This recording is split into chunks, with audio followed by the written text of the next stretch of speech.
Hello guys, mag-share lang ko tungkol sa akong sakit na hyperthyroidism. So sa mga may sakit diya sa thyroid, go lang kay usahay no lalo na kanang kasagsagan sa mga sintomas. Ang uban sa tua, dili makasabot sa tuang pagkakita ba. Kami kung may mga hyperthyroidism, ang mong sintomas, sakit sa ulo, kanang wala kaming lakas, mahina kami, ang potassium namin mababa kasi hindi ko alam bakit mababa yung potassium namin, nanginginig kami, walang lakas, mainitin ang ulo, sobra, wala namang dahilan pero talagang parang puputok ka sa galit, di mo alam yan. Tapos pag mapagsabihan ka, nasasaktan ka agad, parang nag ano ba yun bang kanang ang bilis mong manluod, mangtampo.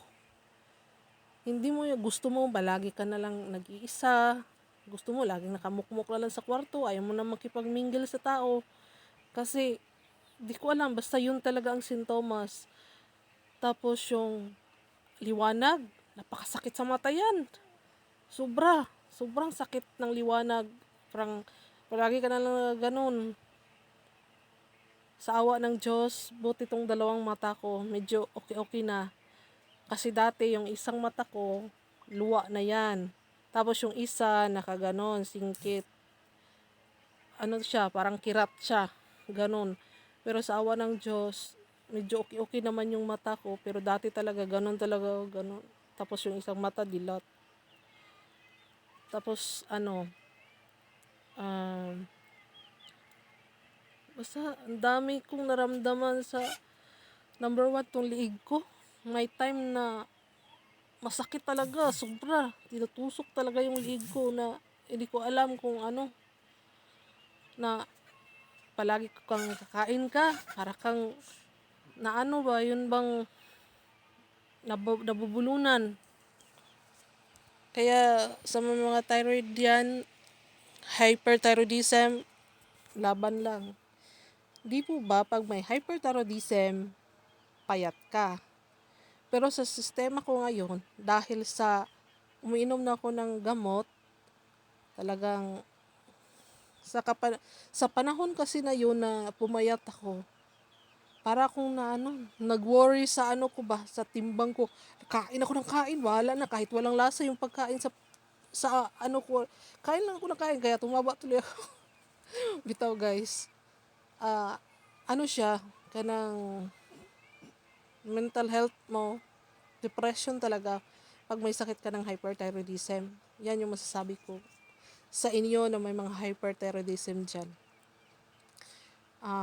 Sa ngayon, on medication pa rin ako, pero na-diagnose ako na may hyperthyroidism noong year 2020. So, 2021, huminto ako ng pag-inom ng gamot. Bumalik ako ng pag-inom ng medication ko 2022. Kasi after 6 months na pag-inom ko ng gamot, nag-normal. Hanggang sa after 3 months, normal. So sabi ng doktor, huminto ka muna ng pag-inom ng gamot. So, nang huminto naman ako sa pag-inom ng gamot, after 1 year na paghinto para sa thyroid ko, may mga sintomas naman na bumabalik sa akin. Pag-check, yun, sobrang baba na naman ng TSH, tsaka FT4, yun naman lagi talagang sine-check kapag may thyroid problem ka. So sa ngayon, laban lang. Kapit lang sa Diyos. Hindi naman tayo siguro pababayaan. Pero sa may mga mahal sa buhay na may mga sakit na hyperthyroidism, hypothyroidism, or problem sa thyroid, kanang please understand us. Intindihin nyo naman kami.